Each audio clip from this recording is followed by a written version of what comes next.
setelah Anda menyaksikan pemilu ini, Anda punya keyakinan nggak bahwa ini kecurangannya TSM? Itu saja pertanyaan saya. TSM, yes. Bahkan lebih, kalau ada kata-kata lain barangkali ditambahkan lah. Brutal. Tidak bermoral. Karena melanggar etika ya. Iya. Kalau MK tidak pernah punya keberanian untuk mendiskualifikasi orang yang melakukan kecurangan. Menurut saya setiap pemilu orang akan bermain curang karena dia berpikir nggak akan mungkin mereka juga akan didiskualifikasi. Kan itu logikanya. Pemilihan presiden yang jujur dan adil itu juga dengan putusan MK yang sesuai dengan rasa keadilan masyarakat. Dan itu kalau ditemukan pelanggaran-pelanggaran terstruktur, sistematis dan masif, tidak ada putusan lain selain diskualifikasi calon.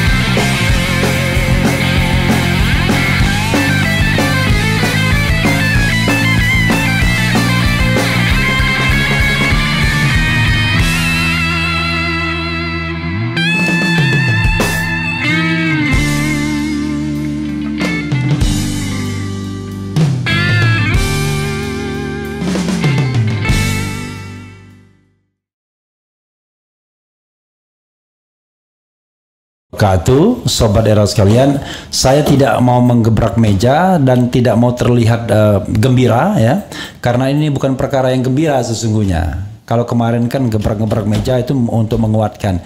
Saya sekarang butuh konfirmasi dengan dua profesor di depan saya yang kemarin pernah terlibat juga sengketa hasil pemilu. Nah, kita akan mendengarkan mereka. Satu saja pertanyaan saya soal TSM. Pertama dengan Profesor Iwan Satriawan yang belum pengukuhan guru besar. Assalamualaikum warahmatullahi wabarakatuh. Prof, keren dan cadas. Keren cadas. Nah, yang kedua profesor yang sudah lama dan terjun di politik tapi kelihatannya masih belum berhasil juga. Profesor Denny Mulyana. Ya. Oke. Nah, sekarang profesor ketiga provokator ya. Oke. Saya mau tanya karena Denny bilang nggak banyak waktu ya. Oke, nggak apa-apa. Menurut Anda, setelah Anda menyaksikan pemilu ini, Anda punya keyakinan nggak bahwa ini kecurangannya TSM? Itu saja pertanyaan saya. TSM, yes. Bahkan lebih kalau ada kata-kata lain barangkali ditambahkan lah. Brutal. Tidak bermoral. Karena melanggar etika ya. Iya. Jadi TSM ini kan nanti dulu, sebentar dulu. Oke. Itu dulu. Kepada Prof Iwan, jangan terpengaruh beliau. Ini sengketa pilpres kan, kita bicara sengketa pilpres. Kita nggak bilang pilpres. Menurut Anda pilpres 2024 ini kecurangannya TSM nggak? Iya. Saya kira tidak perlu jadi orang terlalu pintar untuk melihat itu adalah TSM. Oke. Berdasarkan undang-undang, kalau misalnya ada paslon TSM, ganjarannya diskualifikasi kan? Prosesnya di Bawaslu dan sanksinya diskualifikasi. Oke. Di MK memungkinkan untuk TSM diskualifikasi? Nah, itu perdebatan. Jadi ada hakim yang mengatakan sekarang MK itu tidak ada istilah TSM karena TSM itu di Bawaslu. Tetapi kan ini kan mungkin penonton perlu dijelaskan sedikit ya. Bahwasannya sekarang ada sengketa proses di Bawaslu, ada sengketa hasil di Mahkamah Konstitusi. Dan secara undang-undang pemilu yang disebut dengan pelanggaran TSM, terstruktur, sistematis, masif itu prosesnya ada di Bawaslu. Bagaimana dengan MK? MK biasanya akan merefer ke Bawaslu. Secara teori harusnya kalau Bawaslunya kerja benar itu benar. Tapi kalau ternyata ada hal-hal yang tidak diproses dengan baik di Bawaslu, MK harusnya lebih substantif masuk untuk mengecek itu, meskipun secara undang-undang TSM-nya memang forumnya di Bawaslu. Persoalannya adalah kalau di Bawaslu itu dibatasi 14 hari kerja. Dan kemungkinan ada juga proses kasasinya. Kalau seandainya katakanlah dikalahkan atau permohonannya dimenangkan, kan akan keluar keputusan KPU, lalu keputusan KPU itu di-challenge ke MA sebagai tingkat terakhir. Dan kalau begitu saya pesimis, waktunya tidak akan catch up lagi sekarang ini. Karena itu yang saya dengar misalnya mereka jumping up, tidak akan mempermasalahkan ini Bawaslu, percuma langsung ke Mahkamah Konstitusi. Tapi ke Iwan dulu lah, coba. Prof Iwan dulu coba. Ya, saya kira proses pengajuan komplain kepada Bawaslu tetap harus dilakukan. Karena kalau tidak, saya khawatir nanti itu jadi amunisi untuk menolak gugatan di Mahkamah Konstitusi karena dianggap dulu tidak dilaporkan. Karena pengalaman kita yang dilaporkan saja itu belum tahu diproses oleh Bawaslu, karena Bawaslu ini punya persoalan menurut saya komposisinya. Kalau dulu itu selalu dimentahkan di tingkat bawah pasti 2-1. Kalau ada Bawaslunya yang committed pasti dia kalah voting dengan pihak kejaksaan dan kepolisian. Itu yang sudah dilaporkan. Apalagi kalau tidak dilaporkan waktu persidangan 2019 itu, kalau tidak salah saya, kalau Hakim MK menanyakan apakah ini dilaporkan ketika di tingkat bawah, ketika di Bawaslu, kalau tidak kita dianggap tidak melalui prosedur yang, karena katanya MK bukan keranjang sampah yang kemudian semuanya harus dimasuk ke MK gitu. Bagaimana kalau sudah dilaporkan tetapi tidak diproses oleh Bawaslu? Itu kan banyak sekali itu laporan-laporan, dan secara teoritis Bawaslu tidak mungkin memprosesnya dan kemudian menyelesaikan laporan itu. Saya begini, ada 2 komentar saya untuk Bawaslu dan MK ini. Komentar teoritik saya sepakat dengan Profesor Iwan. Bagaimanapun tahapan-tahapan itu sebaiknya dilengkapi. Jadi kalau kita tidak lapor Bawaslu, maka mudah dipatahkan di Mahkamah Konstitusi. Ada baiknya itu dilakukan, sehingga tidak ada alasan Anda tidak lapor Bawaslu kok sekarang ke MK gitu kan. Tetapi itu tataran teoritik, tataran praktiknya. Kalau tadi Abang nanya, gimana kalau Bawaslunya tidak perform? Ya tentu kita bisa men-challenge-nya di Mahkamah Konstitusi dong. Dasarnya ada dong. Dan saya mendengar beberapa hakim konstitusi juga punya pandangan kalau ternyata Bawaslunya tidak melakukan tugas-tugasnya, tentu Mahkamah Konstitusi punya pintu untuk masuk dan harus masuk menurut saya. Itu pada saat kita bicara teorinya. Praktiknya saya dengan segala hormat kepada teman-teman di Bawaslu dan Mahkamah Konstitusi yang tentu masih ada orang-orang yang punya idealisme, saya termasuk yang agak tidak terlalu yakin bahwa prosesnya akan berjalan tanpa ada, ya sebagaimana kita tahu hukum kita lah, yang paling tanpa ada intervensi. Kalau menurut Prof Jimli, tanpa ada akal bulus dan akal fulus. Apa indikasi ada parameternya? Ya tentu melihat rekam jejak ya. Dan itu akal bulus dan akal fulus itu kapan ngomongnya? Dalam beberapa kesempatan. Beliau bilang sekarang hukum kita itu lebih banyak akal bulus dan akal fulusnya. Harusnya akal tulus. Saya sepakat. Mudah-mudahan sampai detik ini udah ngomong begitu. Soalnya tadi agak beda dia. Hak angket dia tolak gitu. Silakan. Hak angket lain lagi. Tapi intinya tentu kita melihat, memotret ya public trust. Kalau Abang kemarin saya lihat juga dengan Pak Soehartoyo kan, public trust terhadap MK kan tidak tinggi-tinggi amat. Menurut saya itu cermin tantangan kepada Mahkamah Konstitusi. Saya tidak tahu apa pengaruhnya hakim baru ya, Pak Arsul Sani dan Pak Ridwan Mansur yang menggantikan Pak Wahidudin. Kalau Wahidudin kan kita lihat di akhir-akhir beliau karena sudah nothing tulus, beliau dalam posisi yang menurut saya berujung baik lah, husnul khotimah. Yang satu lagi kita nggak komentar lah. Yang komentar yang baik gitu kan. Nah, saya masih ada harapan tentu bahwa Mahkamah Konstitusi di tengah aspirasi publik ini menjadi mahkamah yang betul-betul menutup pilpres kita dengan putusan yang sesuai dengan rasa keadilan. Tapi bolehlah saya mengatakan saya pesimis ya. Salah satunya karena pada saat saya menguji putusan 90 secara formil, saya dengan Dr. Zainal Arifin Mokhtar, dengan logika sederhana, ini orang tata negara paham, tapi mungkin saya coba bahasakan dalam bahasa lebih populer. Yang diuji di Mahkamah Konstitusi itu undang-undang. Dan putusan Mahkamah Konstitusi itu sederajat dengan undang-undang, karena dia bisa berubah undang-undang. Undang-undang yang sudah berubah lah pokoknya. pengujiannya bisa karena prosedur, itu pengujian formil, bisa karena substansi isi, itu pengujian material. Karena itu derajat putusan MK itu sederajat lah dengan undang-undang kalau mau disamakan. Nah, kalau undang-undang bisa diuji formil dan material, kami berargumentasi kemarin harusnya putusan MK juga bisa diuji formil selain material. Itu ditolak atau ditolak? Ditolak. Berarti diterima dong ininya, legal standingnya. Legal standing kami diterima, tetapi permohonannya ditolak. Tanpa ada sidang, tanpa ada pemeriksaan. Itu sih, ya, oke. Dan segala macamnya lah. Itu bagi saya itu menunjukkan satu hal. Memang dibutuhkan progresivitas, tidak bisa konservatif pendekatannya. Karena belum pernah ada pengujian putusan MK secara formil, belum pernah ada. Tapi bahwasanya putusan 90 problematik, sudah ada putusan MK melanggar etika, artinya kan formilnya bermasalah. Iya dong, proses menghadirnya putusan MK kan secara formil berarti bermasalah dong. Substansinya di ini kan enggak? Saya tidak bicara substansi, saya tidak uji material, saya bicara uji formil. Karena kalau mau uji material, panjang lagi kan, dan sudah ada yang menguji material kan teman-teman mahasiswa. Kami sengaja ditolak juga. Kami diproses. Iya, artinya saya tidak mengambil angle itu. Kami sengaja mengambil uji formil. Nah, kenapa kemudian itu menjadi catatan bagi saya? Ya MK-nya berarti masih belum mau melangkah koreksi dan memang perlu progresif. Nah, itu yang kemudian membuat saya agak belum memberikan pintu apresiasi lah, memberi catatan kritis kepada Mahkamah Konstitusi. Nah, ini buat Prof Iwan ya, Anda kan membuat disertasi tentang MK, dan Anda kan termasuk pemuji MK tuh di disertasi itu ya. 10 tahun yang pertama. Iya. Sebagai the guardian of the constitutions kan, bagaimana menjaga kemudian konstitusionalitas pemilu.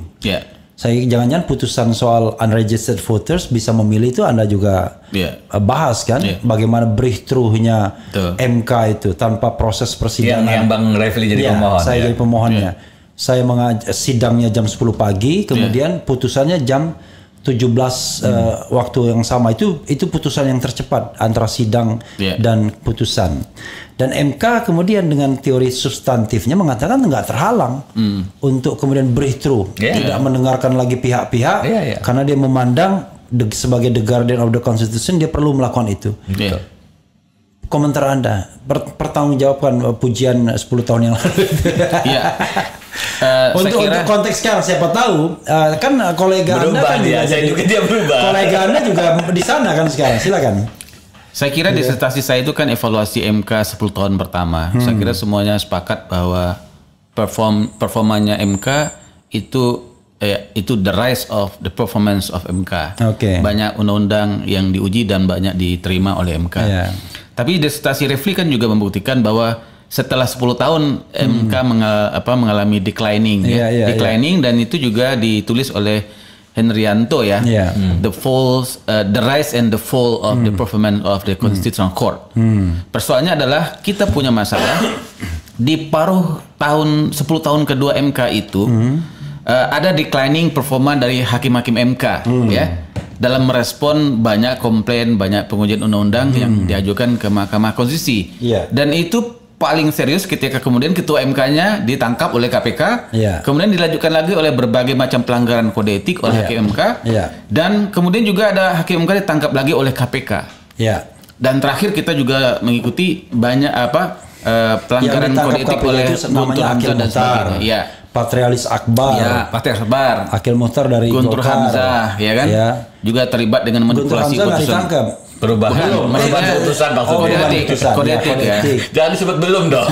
Arsyad Sanusi. Betul. Jadi itu sudah ada dalam kajian riset yang saya lakukan, dan itu terjadinya kan mulainya Akil Muhtar itu ditangkap Oktober 2013. Setelah nggak lama setelah perayaan 10 tahun. Tepatnya tanggal 2 Oktober. Wah, itu 2013. Kapal beliau. Karena itu hari pembebasan Refli Harun.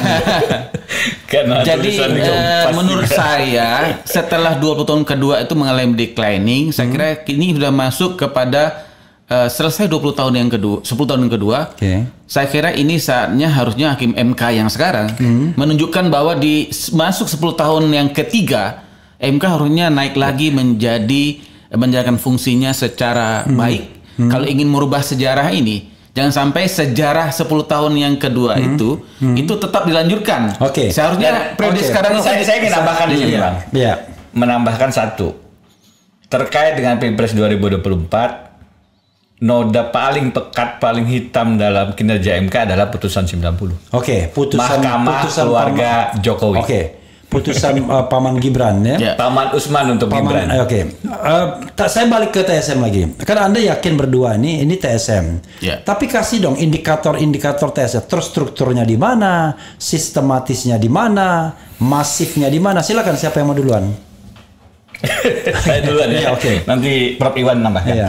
Kalau kita bicara konsep TSM itu kan dari Pilgub Jawa Timur yang Hovifah lawan Pak Dekarwo. Soekarwo. Ya. Nah, terstruktur di situ artinya melibatkan aparat, ya kan? Saya melihat kata-kata cawe-cawe itu menunjukkan bahwa aparatnya sampai pada level kepala negara. Sampai level tertinggi. Jadi strukturnya itu level tertinggi ya. Tertinggi. Sistematis itu kan artinya ada perencanaan. Well plan. Jadi kalau kita lihat tentu harus dibuktikan ya. Tetapi sudah banyak. Nah, kita harus nyebut dirty vote di sini nih. Mau tidak mau di situ sudah mulai diurai. Misalnya tentang pejabat kepala daerah, misalnya tentang berbagai macam isu bantuan sosial. Yang sebenarnya bantuan sosial itu juga memenuhi unsur masif. Kan itu cakupan wilayah lebih dari 50% lah minimal. Jadi menurut saya sih tantangannya tentu ada pada pembuktian. Tapi saya tidak mau memberikan challenge di situ. Kebetulan Prof Iwan dan saya kan berpengalaman ini menjadi kuasa salah satu calon pasangan 2019. Ya, Prabowo dan Sandi. Kami kuasa hukumnya. Memang tidak mudah untuk membuktikan. Karena itu yang bisa kita sampaikan adalah ini secara kasat mata kelihatan. Bahkan Presiden kan dengan jelas mengatakan dia cawe-cawe. Berpihak, tidak netral.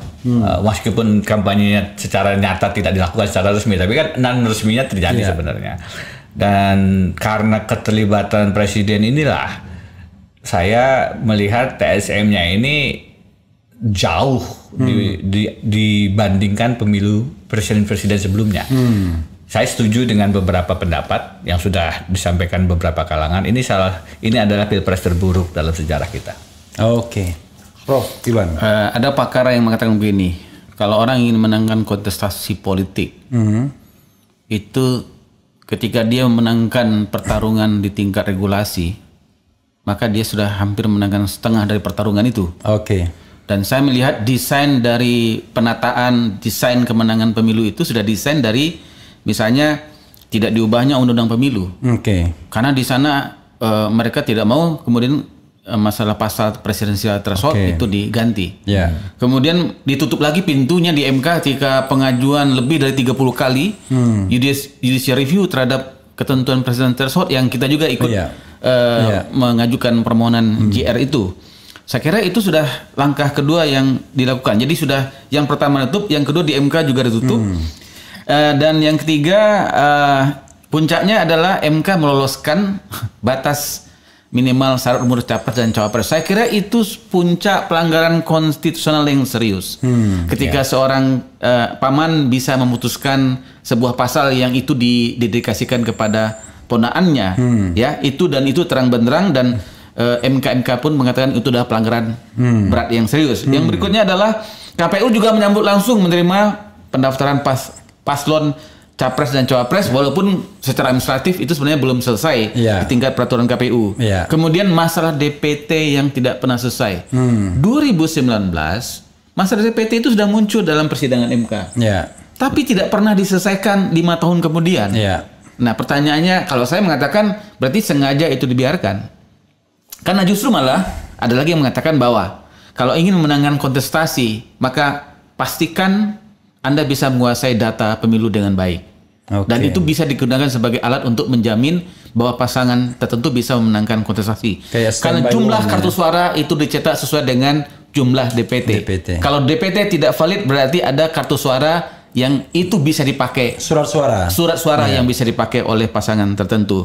Masalahnya itu siapa yang menggunakannya. Kemudian secara terang-terangan saya kira Presiden Jokowi mengatakan dia akan cawe-cawe. Dan itu dibuktikan dengan desain kebijakan bansos BLT dan banyak hal yang kemudian orang saya kira dengan mudah melihat membolehkan menteri berkampanye walaupun bukan dari partai politik dan tidak terdaftar. Ya, jadi kelihatan menguntungkan paslon 02. Kemudian kita juga melihat Bawaslu juga tidak seperti orang yang tidak bertindak sebagai seorang lembaga pengawas. Ya, ada pelanggaran tapi kemudian seperti biasa, seperti wasit melihat pelanggaran tapi dia tidak pernah mengeluarkan kartu kuning, apalagi kartu merah. Menurut saya pelanggaran-pelanggaran itu sebenarnya harus ada yang sudah dikasih kartu merah gitu. Ya, jadi tapi itu tidak dilakukan.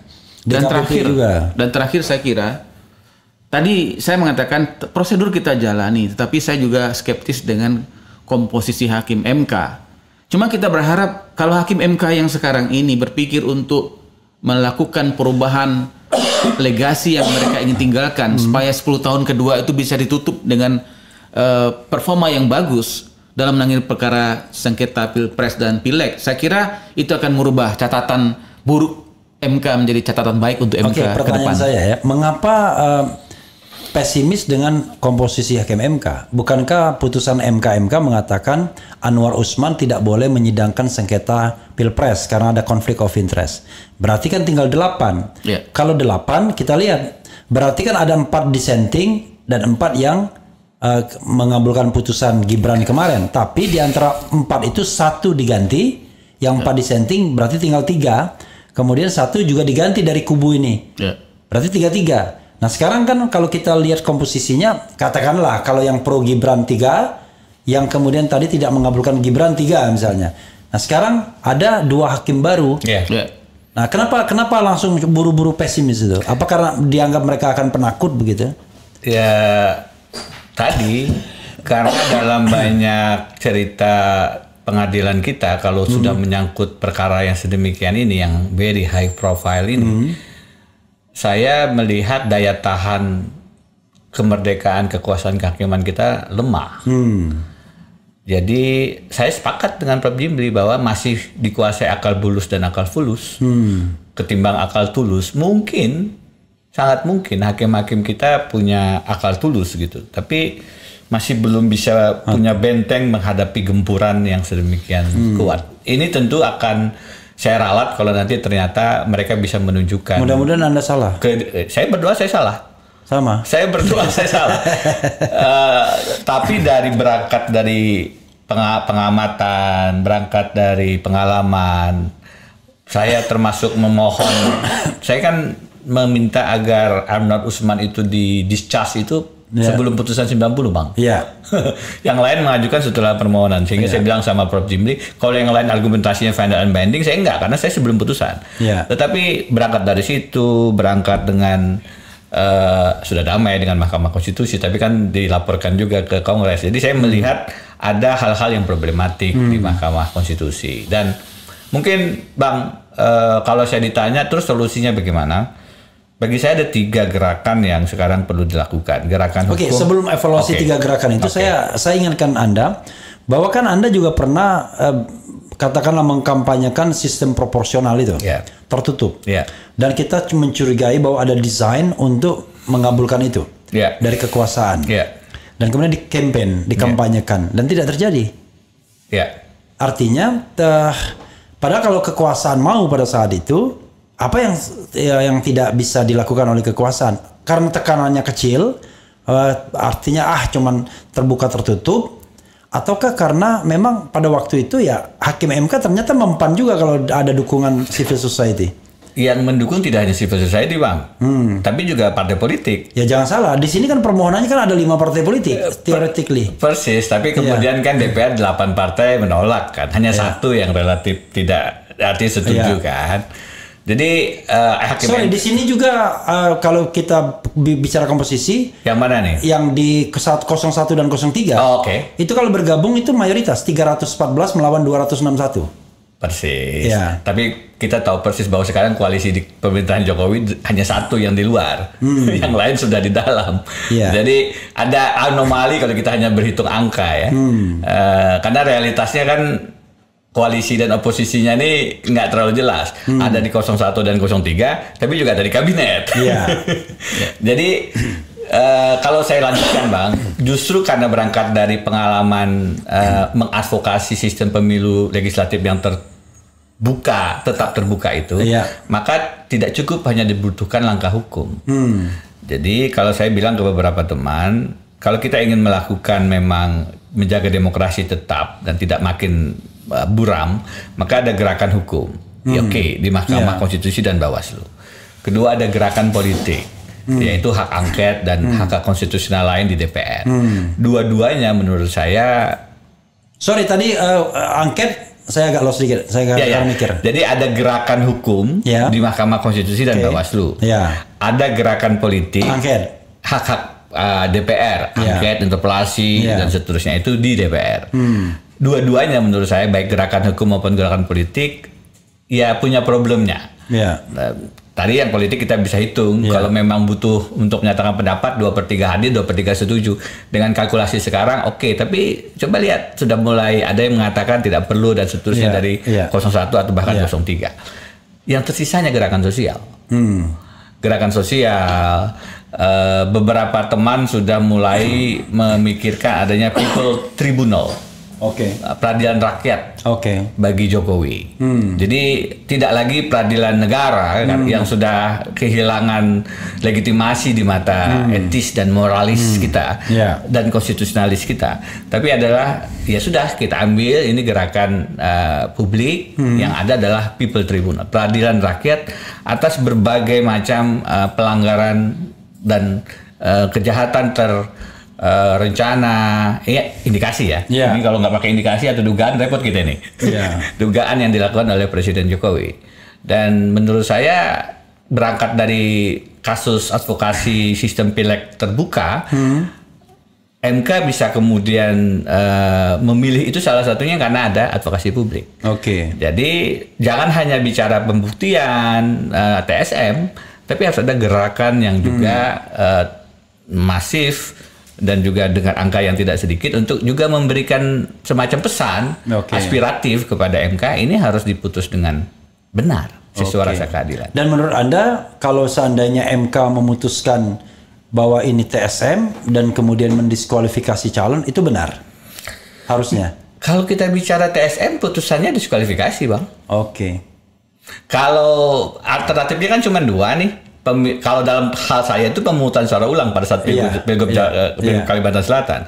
Tapi kalau TSM sanksinya sebenarnya diskualifikasi calon. Diskualifikasi dan gelar pemungutan suara ulang di antara yang tidak diskualifikasi. Ya tentunya begitu. Kalau tinggal dua ya harus diulang.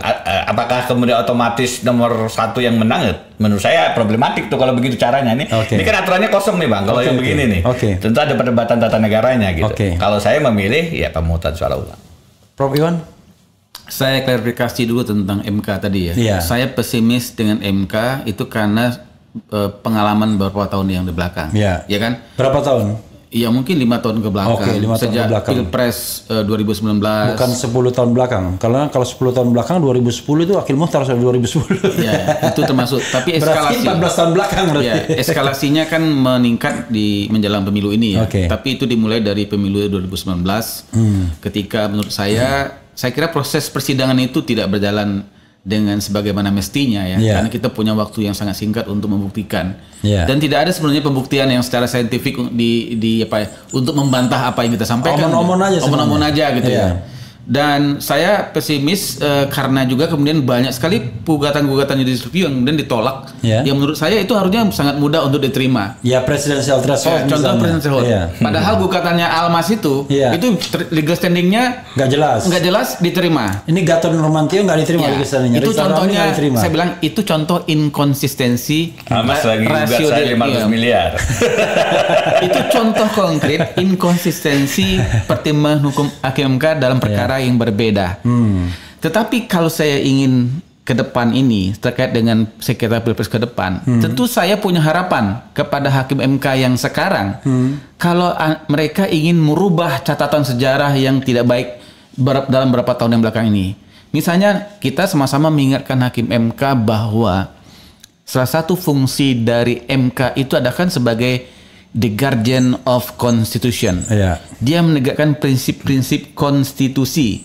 Salah satu prinsip konstitusi itu adalah dia tidak boleh membiarkan penggunaan kekuasaan yang sangat eksesif, ya, dalam bentuk apapun, terutama dalam hal ini adalah dalam pemilu. Apakah hakim MK akan membiarkan praktek bagaimana pemilu itu dimenangkan dengan cara penggunaan kekuasaan? Itu kan tidak fair pertarungannya. Dan tidak mungkin mereka tidak belajar itu ya. Iya, nggak mungkin mereka tidak paham gitu. Nggak belajar itu nggak mungkin. Menurut saya ini tinggal keberanian, independensi, imparsialitas dari hakim MK yang ada sekarang. Kalau mereka bisa, ya, saya kira tidak sulit untuk memahami fenomena TSM itu, ya. Tapi walaupun tergantung nanti bagaimana tim yang mengajukan sengketa bisa membuktikan ya. Tapi kalau saya pribadi sebagai orang yang melihat, tidak sulit untuk melihat ini prakteknya ada desain TSM yang berlaku dalam Pilpres atau Pileg dalam 2024 ini. Saya kira pertanyaannya sangat tergantung bagaimana hakim MK yang sekarang ini punya komitmen dan punya keberanian untuk menegakkan fungsi MK itu sebagai the guardian of constitution. Mereka harus berani mengatakan bahwa kalau ini betul-betul telah terjadi pelanggaran konstitusional yang serius, MK harus berani membatalkan putusan KPU. Kalau perlu MK harus berani mengatakan kalau memang itu pelanggaran pidana pemilu yang serius, dia harus berani mendiskualifikasi pasangan calon yang melakukan pelanggaran serius itu. Dan itu di negara lain itu pernah terjadi. Karena kalau tidak, Pak Refli, kalau tidak, saya kira kalau MK tidak pernah punya keberanian untuk mendiskualifikasi orang yang melakukan kecurangan. Menurut saya setiap pemilu orang akan bermain curang karena dia berpikir nggak akan mungkin mereka juga akan didiskualifikasi, ya nggak? Kan itu logikanya. Tapi ketika kemudian MK punya keberanian mendiskualifikasi, saya kira ketika itu orang berpikir untuk tidak melakukan kecurangan dalam kontestasi politik pemilu. Terakhir ya, kan ada 3 variabel yang menurut Anda akan mempengaruhi putusan MK. Satu, seberapa kuatnya permohonan dan pembuktian yang dilakukan. Kedua, tadi dibilang gerakan sosial. Yang ketiga adalah hati nurani hakim. Dan yang keempat, ada 4-nya rupanya, intervensi kekuasaan yang kita tidak tahu ya, the invisible hand. Dari 4 itu mana yang paling determinan menurut Anda? Pressure public sekarang. Public pressure. No fair, no justice itu yang sekarang bisa merubah putusan kita sekarang. Kalau yang lain itu sebagus apapun permohonan, kalau hatinya tidak tersentuh dan ada intervensi selesai. Tapi yang bisa mengimbangi sekarang ini adalah public pressure. Jadi kita harus melakukan langkah-langkah yang juga mengajak publik untuk melakukan menyuarakan aspirasinya yang konstitusional secara nyaring, biar hakim yakin bahwa ini adalah problem rakyat bukan problem elit. Closing statement. Saya 2 ya. Saya kira kuncinya ada 2 dalam sengketa kalau ini berakhir di MK. Yang pertama adalah sejauh mana kemudian tim hukum yang mengajukan gugatan itu mempersiapkan bukti-bukti tentang TSM itu. Yang kedua, saya setuju itu terkait dengan bagaimana publik melakukan advokasi ya. Karena ini kan kepentingan publiknya sangat besar. Saya dengan Denny itu sedang riset ya. Kelemahan kita adalah publik kita tidak terlalu kuat dalam melakukan semacam advokasi bagaimana MK itu harus menjaga performanya dengan baik. Karena tidak banyak orang-orang yang mau menempuh risiko seperti Denny Indrayana yang dengan luar biasa itu menggunakan media sosial yang dia miliki, menggunakan kemampuan intelektualnya untuk kemudian menjadi watchdog-nya MK. Kalau di negara Eropa yang pernah saya riset ya, Jerman misalnya. Di Jerman itu hakim MK tidak berani untuk membuat putusan asal-asalan karena putusan MK itu akan dikritisi oleh ratusan ahli tata negara yang ada di Jerman dan yang ada di Uni Eropa. Karena itu putusan MK itu betul-betul dibuat dengan upaya maksimal sebagai seorang hakim MK. Nah, Indonesia masalahnya adalah orang-orang yang memainkan peran advokasi publik seperti Denny itu tidak banyak. Ya. Karena itu saya menghimbau juga kepada teman-teman para ahli tata negara yang lain, demi kepentingan bangsa, kita tidak bicara lah, oke lah, kita tidak bisa bicara pasangan 01, 02, 03. Yang kita inginkan adalah fair election. Oke. Yang kita inginkan adalah fair election dan itu ditegakkan hukumnya oleh Mahkamah Konstitusi. Dan karena itu semua orang harus bicara tentang pentingnya MK menjaga prinsip-prinsip pemilu yang jujur dan adil. Semakin banyak orang bicara tentang ini, maka kemudian akan ada semakin banyak kekuatan tenaga kepada hakim MK untuk berani mengambil putusan yang terbaik dalam menangani sengketa pemilu. Oke, closing statement. Silakan, siapa yang mau duluan? Sana tuh closing statementnya. Pilpres 2024 menjadi catatan kelam, buram, gelap dalam perspektif hukum tata negara, terutama sejak lahirnya putusan Paman Usman untuk Gibran yang meneguhkan MK menjadi mahkamah keluarga Jokowi.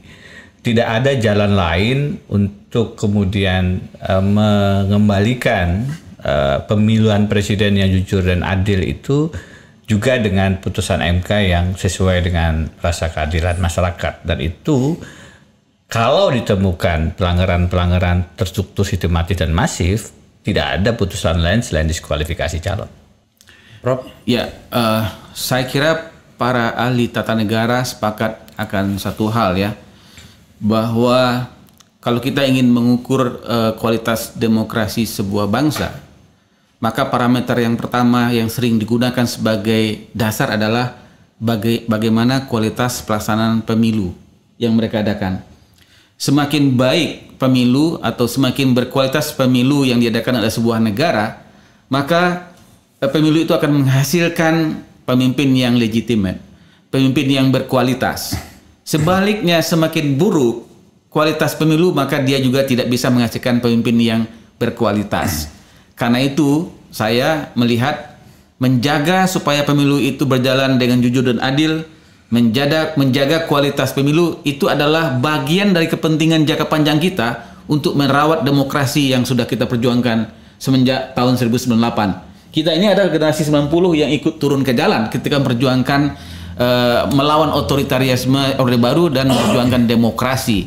Saya kira kita semua terpanggil untuk kemudian merawat agar demokrasi ini bisa terus berjalan dengan lebih baik di Indonesia. Dan kuncinya adalah pemilu yang jujur dan adil. Oke, saudara sekalian, saya tidak menyimpulkan apa-apa, tetapi perbincangan ini sangat baik ya bagi persiapan.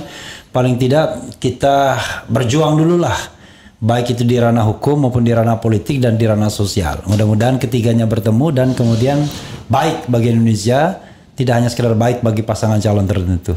Wassalamualaikum warahmatullahi wabarakatuh. Waalaikumsalam warahmatullahi wabarakatuh. Keren.